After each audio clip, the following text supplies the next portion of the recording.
Network. The whole point of my talk show is to show you that even with having a learning disability, I can still amount to something.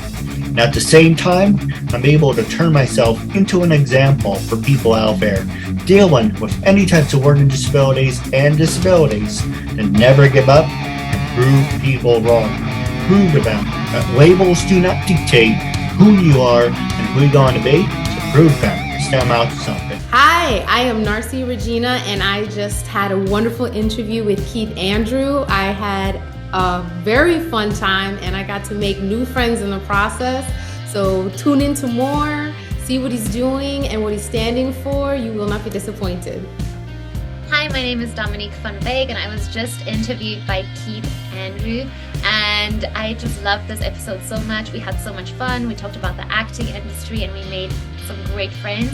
So stay tuned for this episode. You don't want to miss it. Ladies and gentlemen, welcome to the KeithAndrewNetWork Network. It is episode 996. We have a beautiful guest today, as we just heard from a recommendation. If you're watching on all social medias, make sure to like and subscribe. And the first question I want to ask you is tell our audience a little bit about yourself. Oh, okay. Hi, everyone. Thank you so much for having me on, Keith. I appreciate it. My name is Dominik. I am an actress and a singer, and I am born in South Africa. I'm a South African, and I have worked in LA. I actually went to school in Los Angeles, and now I'm more based in New York. So that's kind of where I'm at. Oh, where in New York are you based? I'm actually literally I say New York, but it's actually Connecticut because it's on the border, for real. Well, if you're ever interested, maybe we can hang out one day. Oh yeah, where are you? Let's see. From Connecticut, let's see. Long Island's 3 hours. Yeah. Brooklyn is about an hour and a half, maybe 2. Depends on how fast you drive and if there's traffic. Connecticut, I think it's 3 hours. Have you ever been to Woodbury Commons, to the Catskills? No, but I've heard a lot about it, so that would be cool to visit. Yeah. Well, doing a little plug, Woodbury Commons is the second biggest mall in North America. It's a big attraction. You can be anywhere in the world. As soon as you mention Woodbury Commons, people are, I know where that is. And I'm like, wait, I thought you didn't speak English. So you know our sale, but I know bad jokes. But you can be, it's true, you can be in Canada, you can be in England.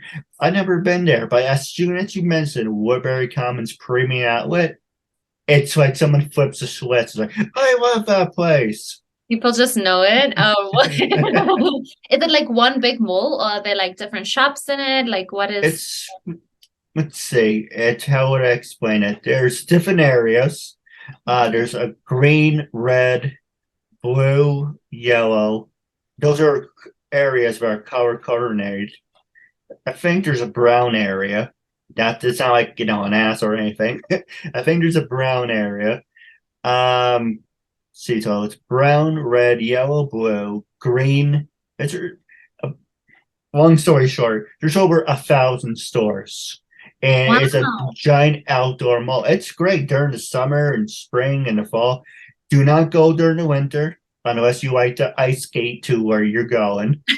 And don't ask me why they made a parking garage for an outdoor mall. That makes a lot of sense. I'm gonna park inside so I can walk outside. It's kind of like, what are you doing?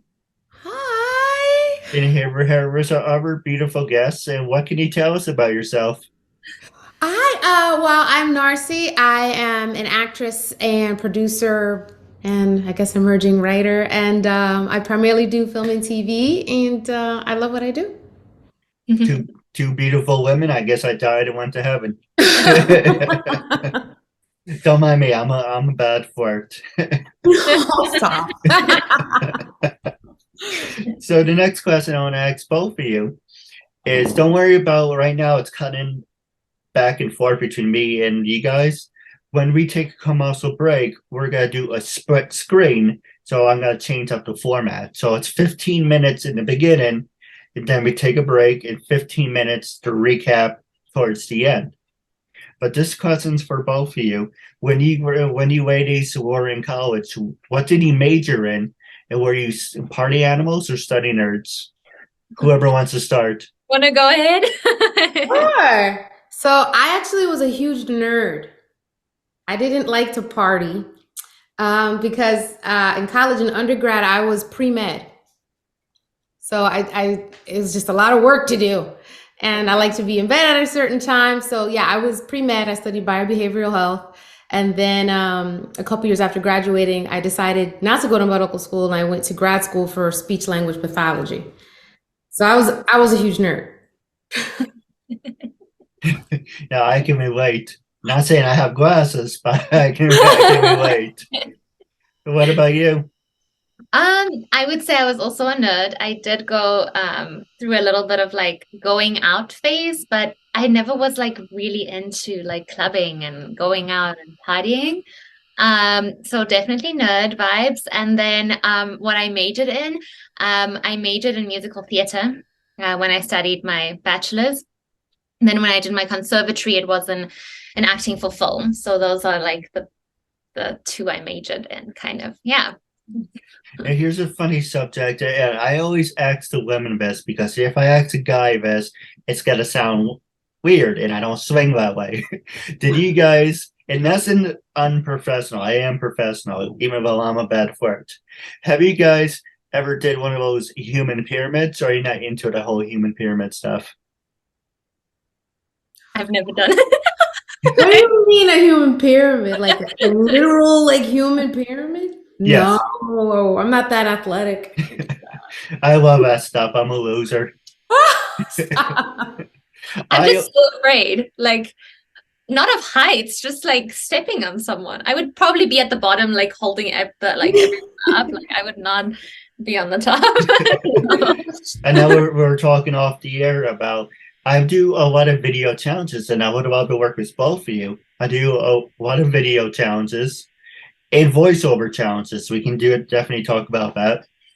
Pretty much, I give you guys lines from Dumbo and Jumbo Buck, and you would like not repeat it like you read a script, but you would repeat it as in you're reenacting it. And I'm like, okay, that's really cool. How can we take it one step further on that? Well, I'm a fan of human pyramids. Well, you guys can do one, but while you're doing that, you're reenacting line. So as for an example, you can do like, for an example, you climb on top of Dominique, you're like, oh, gain a little weight, aren't you, honey? And she looks back at you, it's like, you're no cream puff yourself, dearie. So that's doing a little fun.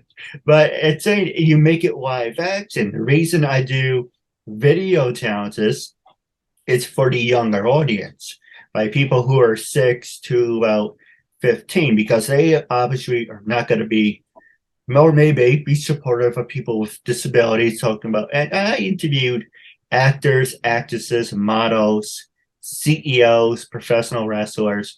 I'm like, how can I make it more entertaining? And I'm a big fan of, circus acts. And I'm like, how can I do the entertainment aspect to just saying it isn't just a kid with a kid. I'm gonna be 35 in a couple of days. It isn't just a kid. Oh, thank you. And not to go on a roll rant, I do apologize. But it isn't just like, oh, you say you're a talk show host with disabilities. Do you just interview people with disabilities?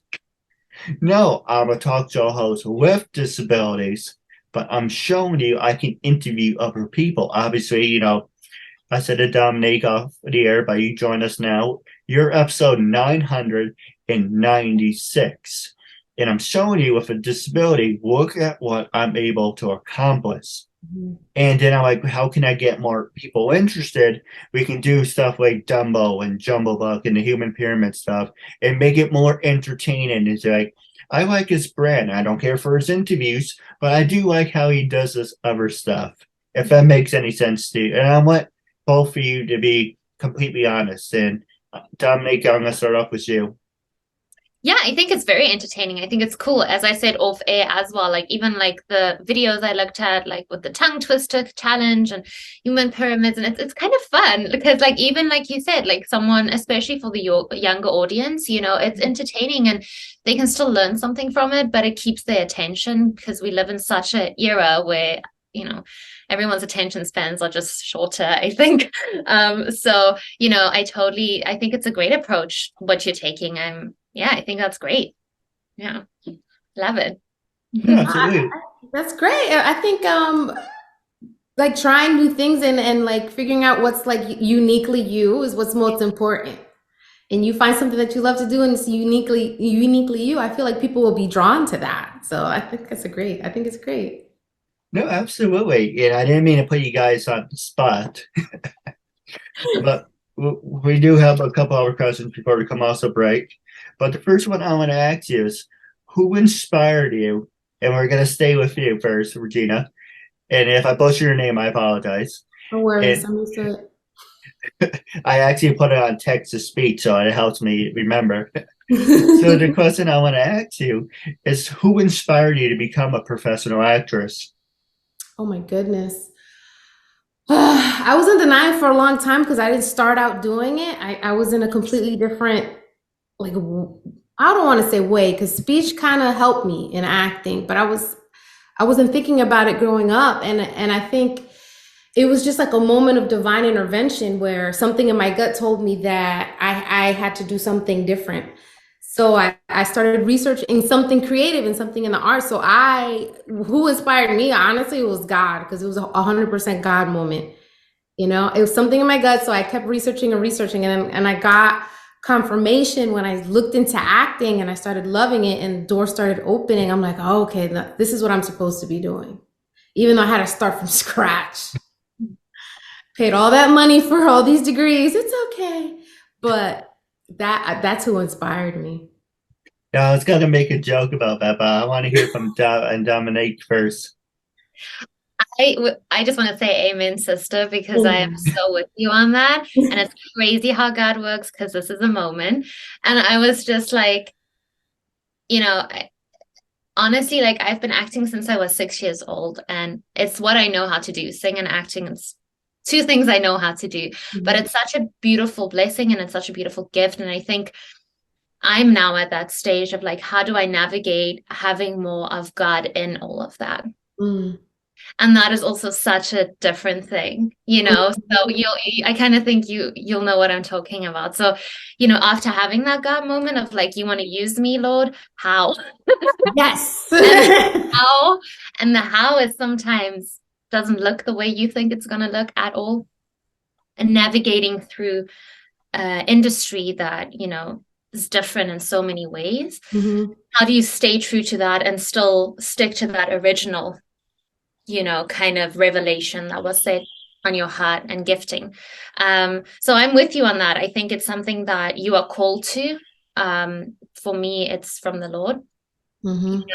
And but also it might look different than what you expected it to look like.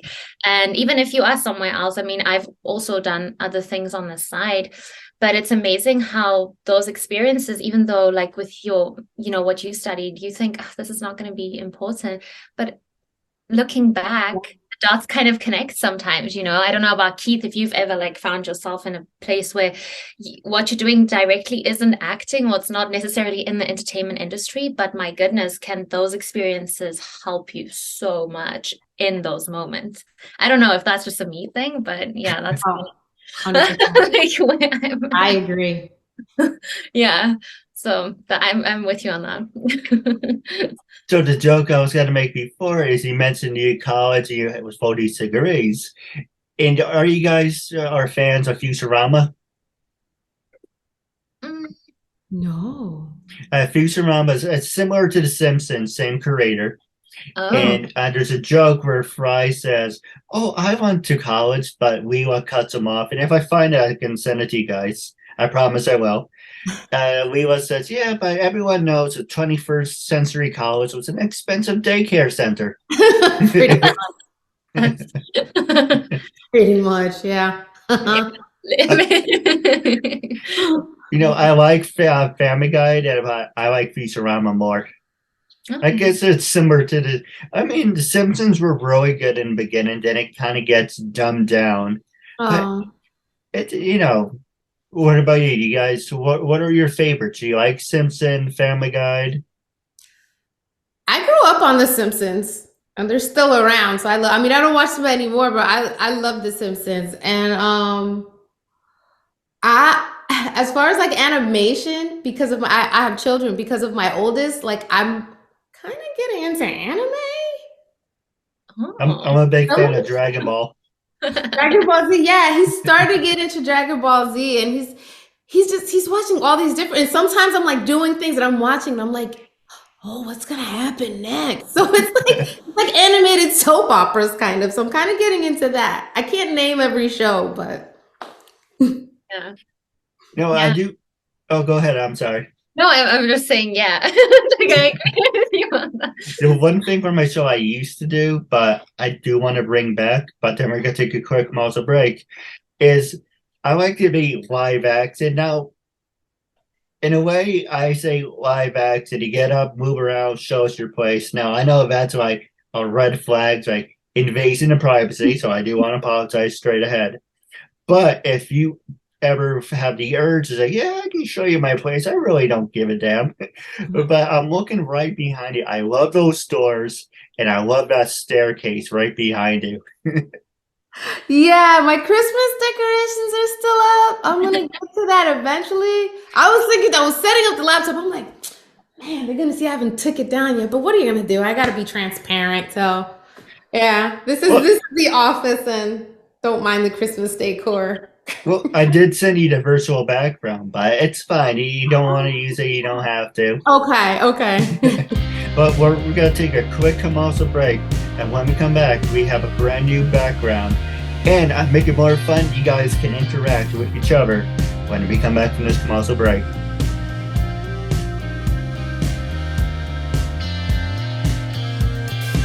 Ladies and gentlemen, welcome back from the commercial break, episode 996. We have a brand new format with a new layout. Hopefully the layout's working out. I can organize the cameras. Usually I do 2 people, 3 people. We will try it. If I don't like the new layout, it's how it is right now. Unfortunately, Zoom doesn't have that layout, so it's a black screen. But if you're watching with the new layout, if you watch like Fox News, CNN, how it has like screen. Let's watch some crazy stuff, yo. Those are the new layouts. It's amazing what you can do with screen these days. Mhm. But with that being said, Rick, first, oh my actually, God. let's have fun with it. I'm gonna start off with box 2. What acting tips, Regina? I do apologize, Regina. Starting off with you, what can you talk about your acting experience? And have you worked with people with disabilities? Acting experiences as far as the jobs I've done, or like tips as far as like the acting craft? Well, of everything. Okay.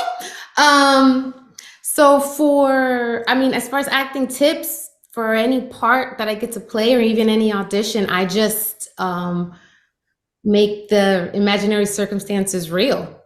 You get to pretend as a grown-up. So once you have that script or that scene or sides, it's just, this is my reality right now, and just go 150% when you're doing it. As far as my acting experience, I started out, because I had to change careers, I started out to get a little bit of experience doing some community plays. And I learned the stage there better. And then I ended up getting some theater training at an acting conservatory while auditioning for commercials. So my first set experience was doing commercials locally. And then slowly I got representation and got submitted for more film and TV opportunities. So now the bulk of my experience to date is doing television and film. Well, don't get ahead, because you did bring up a lot of good questions. Okay. I did want to ask. Okay. But the first one I want to ask you is having someone to represent you. Yeah. And this is for both of you. and then Dominik, we're gonna go back to the two same questions. But actually, let's go, Dominik. I want you to give us your thought on it before I ask the next question. Okay, on my acting experience? Yes. So I definitely agree. Unlike every person has their own acting style, technique that resonate with them more. I've always kind of approached my scenes in a softer way. I don't like an aggressive approach to scenes or scripts. And I try to really kind of keep note of like my emotional experience as Dominik, who I am.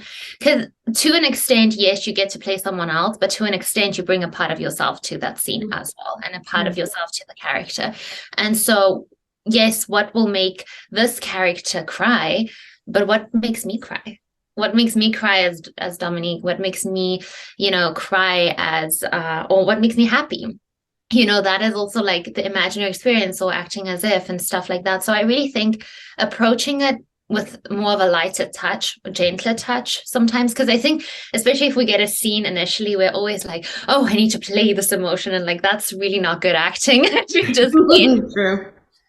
So, and we've all been there, like we've all played that emotion, like angry. I'm so angry right now, and it's like, there's more layers to us as a human being, right? And the thing that's going to make me angry is not the thing that's going to make you guys angry necessarily. And also my manifestation of how my anger is might look different than it does to you guys. Like, for example, if I feel very frustrated, I start crying because out of frustration, so it's very cool, like exploring those things. And then obviously every character also might call for a different approach or a different technique. So it's really like just taking it one moment at a time, I think, and one project at a time, and kind of seeing what that character needs.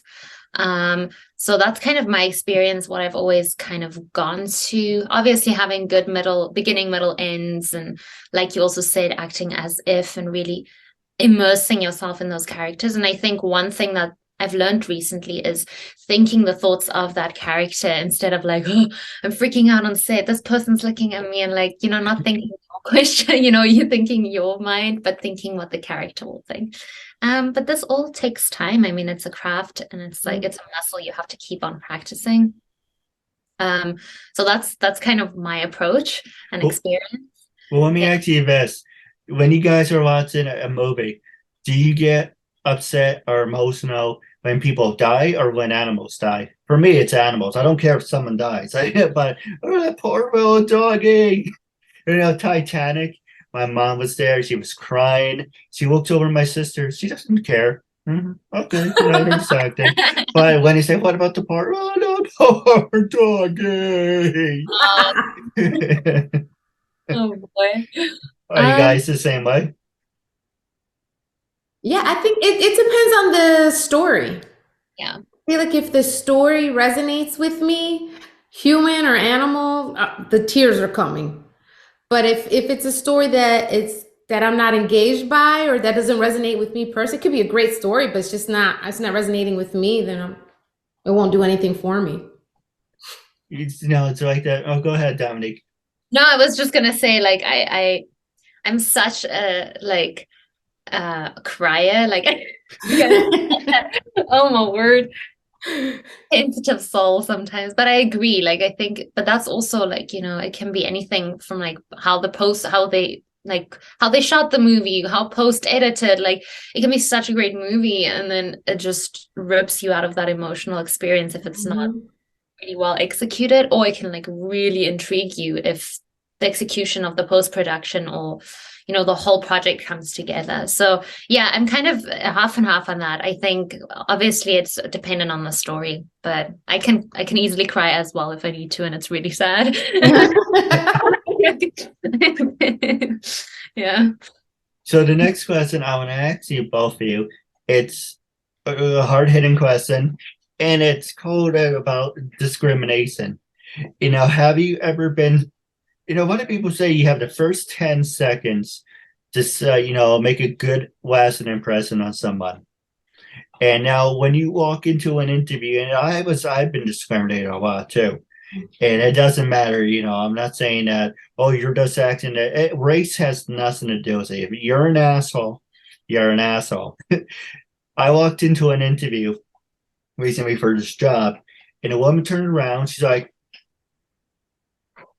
and I was like, yep, why am I here? Because obviously you had your mind made up as soon as you looked at me. Mm-hmm. And a lot of people are like, and the same thing with my show, I get discriminated. When I interview someone, it started off as a joke, but then I take offense to it. It's like, why do you want to interview? Or here, you guys are an example. Why do you want to interview us? We don't have any disabilities. We don't have anything to offer you. It's like, no, by being on my show, you're supporting someone with disabilities. And if you're watching, and if you happen to have disabilities, then this is an inspirational thing. You don't have to have disabilities. And I can't tell you how many times I'm like, well, you're doing something good. Well, I don't have one of my favorite, sorry, trying to catch my breath. One of my favorite wrestlers, Amy DeMont, also known as Weta. And I was like, oh, it's a real honor to meet you. I love to be on, have you on my show. My show is about disabilities. And she looked at me and was like, I thought you only interview people with disabilities. No, but you know what I mean? It's one of those oxymorons of you're just because you say one word, all these people like to label you. So box two, I'm gonna ask you is how did you overcome the stereotypes of sizing people up? Were you ever sized up? Were you ever discriminated? Well, I mean, I think the nature of just like acting, we're in the business of always getting sized up, and we're in the business of always being judged. But you go into it knowing that. And then when it goes beyond being judged for your acting or what you're bringing to a character or a story, when it becomes something like because of my skin or my ethnicity or because I'm a woman, then it's just a matter of being the bigger person, and showing them that I'm not the stereotype you think that I am. So, and I give people grace. I try to give people a lot of grace because whatever prejudgments they're putting on me, there's no fault with me. It's something an insecurity that they're dealing with themselves. So I just try to give them some grace there, and I try to show some empathy with that. But there's only so much you can do with someone in person, but just be your best self and give them grace. No, you're right. And Dominic, what about you? Have you ever been sized up or discriminated? Yeah, 100%. I mean, especially where I come from, like that is a big factor when not just in the acting, but in all careers. And so, I think it's very true. I think it's that thing of like, knowing who you are and going in with a good heart and a good approach and giving your best.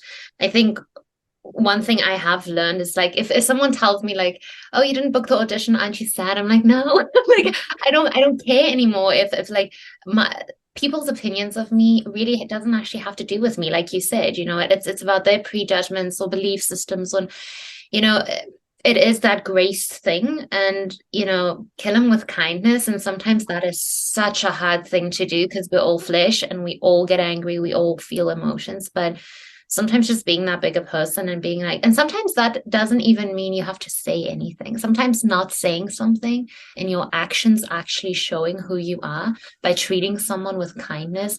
I mean, I've had that so many times happen to me where that person made a complete turnaround of character because of the way I decided to respond.